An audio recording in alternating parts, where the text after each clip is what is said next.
পারছি না, আমাকে ছেড়ে দেন, আমার খুব কষ্ট হচ্ছে, প্লিজ আমাকে ছেড়ে দেন, আমি আর নিতে পারছি না। এই চুপ করেন। আমি আপনাকে বিয়ে করেছি। আপনাকে কি ছেড়ে দেওয়ার জন্য এতগুলো টাকা দিয়ে আপনাকে বিয়ে করেছি নাকি? দেখেন, আজকের জন্য আপনাকে কিনে নিয়েছি, আবার বিয়েও করেছি। সো এইসব ন্যাকাকান্না আমার সামনে করেন না, আমাকে আমার মতো করতে দেন। আদিত্য কথাটা বলে রিয়ার উপর আবার ঝাঁপিয়ে পড়ল। আর রিয়া চোখ দিয়ে টপ টপ করে পানি পড়ছে। রিয়া চিৎকার করতে গিয়েও পারছে না। আদিত্য ওর ঠোঁটের সাথে নিজের ঠোঁট লাগিয়ে রেখেছে। আদিত্য রিয়ার 2 হাত চেপে ধরে নিজের মতো করে আদর করতে লাগলো। আদিত্য অনেকক্ষণ করার পর ক্লান্ত হয়ে রিয়ার বুকের উপর শুয়ে পড়ে। রিয়া নিজের অজান্তে আদিত্যর মাথায় হাত বুলিয়ে দিল। আদিত্য ওর হাত সরিয়ে দিয়ে মুখ তুলে বলল, কী ব্যাপার? আপনি আমায় এত ভালোবাসা দিয়ে মাথায় হাত বুলিয়ে দিচ্ছেন? আমি জানি না কেন যেন আপনার মাথায় হাত বুলিয়ে দিতে ইচ্ছে করলো। আবার রেডি হন, আবারও আদর করব। জি সরি, তখন কান্না করে ডিস্টার্ব করার জন্য। আসলে প্রথম প্রথম তো অনেক ব্যথা পাইছিলাম। এবার চিৎকার দিলে কিন্তু আপনার খবর আছে। জি আর করবো না, আপনার মতো করতে পারেন। আমি রেডি, আসছি। আদিত্য রিয়ার উপর আবার ঝাঁপিয়ে পড়ল। রিয়া সব কিছু চোখ বন্ধ করে সহ্য করতে লাগলো আর আদিত্যর ভালোবাসাগুলো অনুভব করতে লাগলো। রিয়া জানে এটা স্বামীর ভালোবাসা না, তার দেহলোক তাকে আদর করছে। তারপর আদিত্যকে স্বামী হিসাবে তার ভালোবাসাগুলো গ্রহণ করে নিল। আদিত্য আবার ক্লান্ত হয়ে গেল। আদিত্য এভাবে সারা রাত রিয়ার সাথে শারীরিক সম্পর্ক করতে থাকে। দুইজন ক্লান্ত হয়ে ঘুমিয়ে যায়। 9টার দিকে রিয়ার ঘুম ভেঙে যায়।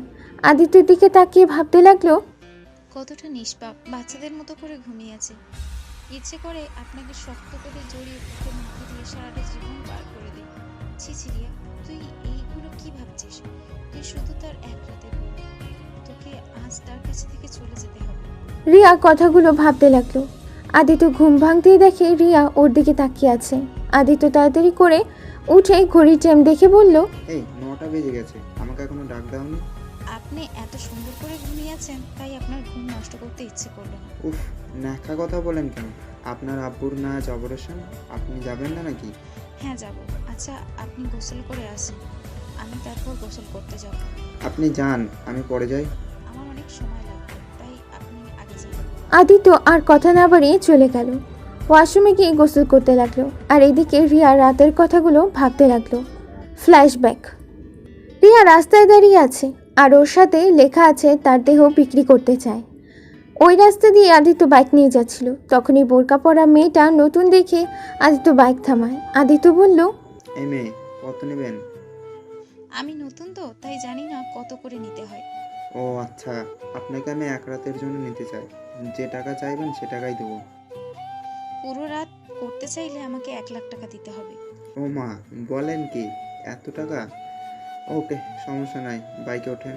রিয়া আদিত্যর বাইকে উঠতে অনেক ভয় পেতে লাগলো। নিজেকে শান্ত করে ভাবলো, এমনিতেই আজ সারা রাত উনি আমাকে টাচ করবেই, সেখানে আর ভয় পেয়ে কি হবে। রিয়া কথাগুলো ভেবে আদিত্যর বাইকে উঠলো। আদিত্য থেকে অনেকটা দূরে বসলো। আদিত্য বলল, এত দূরে বসার মানে কি? একটু পর তো আমি সবই দেখে ফেলবো আপনার, এমনকি টাচও করবো। সেখানে তো এত দূরে বসে লাভ আছে? তাই একটা ব্যক্তিগত প্রশ্ন করবো আপনাকে। বলেন। এত কাজ থাকতে আপনি এইসব ব্যবসায় নামলেন কেন? আপনাকে এইটা কেন বলবো? আপনার দেহ লাগবে, পেয়ে গেলে হয়ে গেছে, সেখানে আমার সম্পর্কে জেনে কি হবে। তাও ঠিক। ওকে, সরি। আদিত্য বাইক চালাতে চালাতে সোজা একটা কাজী অফিসের সামনে থামলো। রিয়া এটা দেখেই একদম চমকে গেল। নামেন। এখানে কেন? বিয়ে করব আপনাকে, কারণ আমি চাই আপনাকে এক রাতের জন্য বিয়ে করতে। আমি বুঝতে চাই বিবাহ করে বউয়ের সাথে সম্পর্ক করার মজা কেমন হয়। অনেক তো হারামভাবে করেছি, এখন একটু হালালভাবে না হয় করব। না, আমি বিয়ে করব না আপনাকে। আমি আপনাকে দেহ বিক্রি করতে এসেছি, আপনাকে বিয়ে করার জন্য আমি আসি নাই। আর বিয়ে করলে কি সমস্যা? এমনিতেই নিজেকে মনে হবে না আপনি পতিতা মেয়ে, স্বামীর কাছে নিজের দেহ দিয়েছেন। আর আমার একটু শখ হয়েছে তাই বিয়ে করতে চাচ্ছি। আর এমনিতে আপনার জীবনেও বিয়ে হবে না, আমাকে বিয়ে করে নেন। তাও তো বলতে পারবেন আপনার একবার হলেও বিয়ে হয়েছে। এমন পতিতা হলে তো আপনাকে কেউই বিয়ে করবে না। রিয়া কিছু বলতে যাবে তখনই রিয়ার ছোট বোন রূপা ফোন দিয়ে কান্না করতে করতে বলল, আপু তুমি কোথায়? আব্বুর অবস্থা যে ভালো না। তুমি যত তাড়াতাড়ি পারো টাকা জোগাড় করে নিয়ে আসো আপু। ডাক্তার বলেছে তাড়াতাড়ি অপারেশন না করলে আব্বুকে বাঁচানো যাবে না। বোন, আমার আর একটা দিন যাক, আমি টাকা নিয়ে চলে যাব। তুই কান্না করিস না। আমি আমার আব্বুকে কিছু হতে দেব না। আমার জীবন দিয়ে হলেও আব্বুকে বাঁচিয়ে রাখবো। তাড়াতাড়ি আসো আপু, আমার খুব ভয় পাচ্ছে। ভয় পাস না বোন, আমাদের আব্বুর কিচ্ছু হবে না। আমি সকালে টাকা নিয়ে চলে আসব। আচ্ছা বোন, আমি ফোনটা রাখি। রূপা ফোন কেটে দিলে রিয়া ফোনটা রেখে কান্না করতে লাগলো। আপনার আব্বু অসুস্থ নাকি? জি, দেখেন তাড়াতাড়ি চলেন। আমাকে আরো কাজ করতে হবে, না হলে আমি আমার আব্বুকে বাঁচাতে পারবো না। আরে নিজের আব্বুকে বাঁচাতে চাইলে আমাকে বিয়ে করে নিন, তাহলে তো এখন তাড়াতাড়ি যেতে পারবো। ওকে, বিয়ে করব, তাহলে আমাকে দেনমোহরের টাকা পরিশোধ করতে হবে। আর যদি আপনি রাজি থাকেন তাহলে বিয়েটা করব। ওকে ডান, টাকা নিয়ে ভাবতে হবে না। আমার একবার যখন শখ হয়েছে তখন আমি বিয়ে করবই করব। ওকে, চলেন। রিয়া আর আদিত্য কাজী অফিসের ভেতরে যায়। সাক্ষী চাইলে আদিত্য ওখান থেকে দুজন মানুষকে টাকা দিয়ে কিনে নেয়। তারপর 5 লাখ টাকা দেনমোহরে দুজন বিয়ে করে ফেলে। বিয়ে শেষ করে দুজন আবার বাইকে করে রওনা দেয়। আদিত্য রিয়াকে বলল, আচ্ছা, আপনি তো চাইলে লাখ কোটি টাকাও দেনমোহর করতে পারতেন, বাট আপনি শুধু 5 লাখ টাকা কেন চাইলেন? আমি অত টাকা দিয়ে কি করব? আমার 5 লাখ টাকা লাগবে আমার আব্বুর অপারেশনের জন্য। ও আচ্ছা, তা আপনার টাকা কি হাসপাতালে পৌঁছে দিতে হবে নাকি? জি, আমার দেনমোহরের টাকা আমাকে দিয়ে দেন। দেবো সকালে। আর আপনি যদি আমাকে খুশি করতে পারেন তাহলে আপনার আব্বুর জন্য যত টাকা লাগবে সব আমি দেবো। দরকার নেই, আমার দেনমোহরের টাকা দিলেই আমার চলবে। আর কিছু আমার দরকার নেই। ওকে, আপনার ইচ্ছা। রিয়া রাতের কথা ভাবা শেষ করে কয়েক ফোঁটা চোখের পানি ফেলল। আদিত্য এদিকে গোসল করতে লাগলো। রিয়া পুরো রুম গোছাতে লাগলো। রুম গুছিয়ে ক্লান্ত হয়ে খাটে বসতেই আদিত্য বের হয়ে আসলো। আদিত্যকে দেখে রিয়া বলল, আপনার গোসল করতে এত সময় লাগলো? আরে তোর গোসল করতে গিয়ে মহা সমস্যায় পড়েছিলাম। কিসের সমস্যা? ঠাস করে পড়ে গেছিলাম, কোমরও একটু লাগছে, তাই অনেকক্ষণ পানি ঢালছিলাম। আহ, কই ব্যথা পাইছেন দেখি। রিয়া আদিত্যর কাছে গিয়ে আদিত্যকে বসিয়ে দিয়ে কোমরে হাত বুলিয়ে দিতে লাগলো। মুভ নাই? আছে ওই ড্রয়ারের ভিতরে, দেখেন। রিয়া ড্রয়ারের ভেতর থেকে মুভটা বের করে আদিত্যর কাছে এসে আদিত্যকে উপর করে শুয়ে দিয়ে ওর কোমরে আলতো করে মুভ লাগিয়ে দিতে লাগলো। আদিত্য রিয়ার হাত ধরতেই রিয়া কেঁপে উঠল। আদিত্যর ব্যথার জায়গায় রিয়ার হাতটা রেখে বলল, হ্যাঁ হ্যাঁ, ওখানেই করে দিন। আচ্ছা, দিচ্ছি। রিয়া আদিত্যর বলা কথা মতো সেইখানেই মুভ লাগিয়ে দিতে লাগলো। মুভ লাগিয়ে দিয়ে রিয়া বলল, আচ্ছা, আপনি শুয়ে থাকেন, আমি গোসল করে আসছি। আর কিছু মনে করবেন না। আপনার শার্ট প্যান্ট নিয়ে গেলাম। কি করবেন? গোসল করে এসে কি পরবো? বোরকার নিচে তো কিছু একটা পরা লাগবে, তাই না? ও আচ্ছা, পাশের রুমে যান, গিয়ে আলমারি দেখেন, অনেকগুলো ড্রেস পাবেন। আমার ছোট কাজিনের ড্রেস আছে। আমার কি লাগবে নাকি? আর আপনার বাসায় কেউ তো নাই, সবাই কোথায় গেছে? এখানে কেউ থাকে না, মাঝে মাঝে সবাই ঘুরতে আসে। সবাই ঢাকায় থাকে, আমি এখানে শুধু থাকি। 1 মাস পর আবার ঢাকা চলে যাবো। ও আচ্ছা। রিয়া পাশের রুমে গিয়ে আলমারি থেকে একটা 3 পিস নিয়ে এসেছে। ওয়াশরুমে চলে গেল, গোসল করে 3 পিস পরে এসেছে। রিয়া আয়নার সামনে দাঁড়িয়ে চুল আঁচড়াতে লাগলো। আদিত্য রিয়ার দিকে অপলকভাবে তাকিয়ে দেখতে লাগলো। আদিত্য আস্তে আস্তে করে রিয়াকে পেছন থেকে জড়িয়ে ধরলো। রিয়া আদিত্যর স্পর্শ পেয়ে চোখ বন্ধ করে ফেললো। আদিত্য রিয়াকে সামনের দিকে ঘুরিয়ে গলায় কিস করতে লাগলো। রিয়া আদিত্যর মাথার চুল খামচি দিয়ে বুকের সাথে চেপে ধরলো। আদিত্য গভীরভাবে যেতে নেবে, সাথে সাথে রিয়া সরিয়ে দিয়ে বলল, আর না, কি করছেন? কেবল গোসল করলাম। আচ্ছা, আমাকে ছাড়েন, রান্না করতে হবে তো। করতে হবে না, অনলাইন থেকে অর্ডার দেবো। না, বাইরে খাবার অর্ডার দিতে হবে কেন? রান্না করতে আমি পারি। ওকে, নিচে যান, গিয়ে দেখেন কিচেন আছে, ফ্রিজে মাছ মাংস সব আছে, আর কোনটা কি আছে সব লেখা আছে। ও আচ্ছা, তা আপনি কি বাসায় একা থাকেন নাকি? হ্যাঁ, কেন? কিভাবে খাবার খান? অর্ডার দিয়ে দিয়ে নাকি? না, কাজের বুয়া রান্না করে দিয়ে যায় প্রতিদিন, বাট 5 দিন ছুটি নিয়েছে উনি।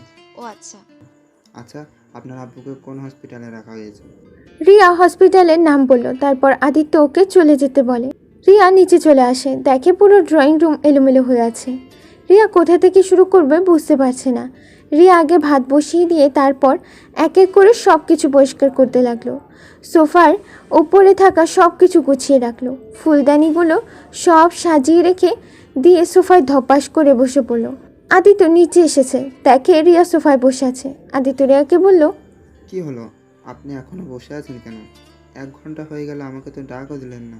ও, ভাত বসিয়ে দিয়ে এসেছি আর মাছ মাংস ভিজিয়ে রেখেছি। আচ্ছা আপনি থাকেন, আমি রান্না শেষ করে নিই। রিয়া তাড়াতাড়ি করে গিয়ে রান্না করতে লাগলো আর আদিত্য পুরো ড্রয়িং রুম দেখেই অবাক। আদিত্য রান্নাঘরে গিয়ে দেখে রিয়া পেঁয়াজ কাটছে আর কান্না করছে। আদিত্য ভ্রু কুঁচকে বলল, আরে আরে, কান্না করেন কেন? আপনার আব্বুর অপারেশন তো শুরু হয়ে গেছে, আর আপনার আব্বুর কিচ্ছু হবে না। আলহামদুলিল্লাহ, সব ঠিক হয়ে যাবে। কি, আমার আব্বুর অপারেশন শুরু হয়ে গেছে? হ্যাঁ, 1 ঘন্টা আগেই পাঠিয়ে দিয়েছি। এতক্ষণে মনে হয় ওনার অপারেশন শেষ হয়ে গেছে। আপনাকে কিভাবে যে ধন্যবাদ দেব। রিয়া কথাটা বলেই দৌড়ে এসেছে আদিত্যকে জড়িয়ে ধরে। আদিত্যকে নিজের অজান্তেই জড়িয়ে ধরল। হঠাৎ রিয়ার মনে হলো তরকারি চুলোয় দিয়েছে। রিয়া আদিত্যকে ছেড়ে দিয়ে তরকারির কাছে গেল। বাহারে, আমি কি আপনাকে বলেছিলাম আমাকে জড়িয়ে ধরতে? নিজেই তো ধরেন, আবার নিজেই ছেড়ে দিয়ে চলে গেলেন। দুধ তরকারি পুড়ে যাচ্ছে তো, আর খুশিতে জড়িয়ে ফেলেছি, দুঃখিত। ভালো কাজ করেন, আবার কান্না করেন না। আমি ওইটাতে কান্না করি নাই, পেঁয়াজ কাটলে কান্না হবেই। হ্যাঁ কয়েছে, কই দেখি, আমি কাটবো। রিয়া আদিত্যর কথা শুনে এগিয়ে দেয়। আদিত্য কিছুক্ষণ কেটে রিয়ার দিকে তাকিয়ে থাকে। আদিত্য কান্না করছে। রিয়া আদিত্যর দিকে তাকিয়ে হাসতে লাগলো। কি স্যার, কান্না করেন কেন? কই কান্না করছি? বুঝেছি, যান আপনি, আমি বাকি রান্না শেষ করে আসছি। আদিত্যকে পাঠিয়ে দিল। রিয়া রান্না শেষ করতে করতে 11টা বেজে গেল। রিয়া সব খাবার টেবিলে সুন্দর করে সাজিয়ে রাখলো। তারপর আদিত্য ঘ্রাণ শুকতে শুকতে টেবিলের কাছে এসেছে। চেয়ার টেনে বসতে বসতে বলল, বাহ, অনেক সুন্দর ঘ্রাণ বের হয়েছে তো। তাড়াতাড়ি খেতে দেন, অনেক ক্ষুধা লেগেছে। আপনাকে আমি খাইয়ে দিব? খাবার দেবেন? ওকে, তাহলে তো আরো ভালো হবে। রিয়া এক প্লেটে খাবার বের করে সব কিছু দিয়ে একটু একটু করে খাওয়া দিতে লাগলো। আদিত্য লক্ষ্মী ছেলেদের মতো খেতে লাগলো।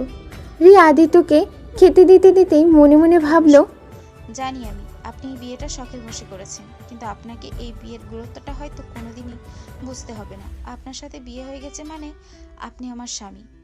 আজ হয়তো আপনার সাথে থাকা শেষ দিন, কিন্তু আমি বেঁচে থাকতে আপনি আমার স্বামী হয়ে সারা জীবন বেঁচে থাকবেন। বিয়ে প্রতিটা মেয়ের জীবনে একবারই হয়, সেখানে আমার আপনার সাথে হয়েছে। আপনাকে ছাড়া আমি আর কাউকে স্বামী হিসাবে চাই না। রিয়া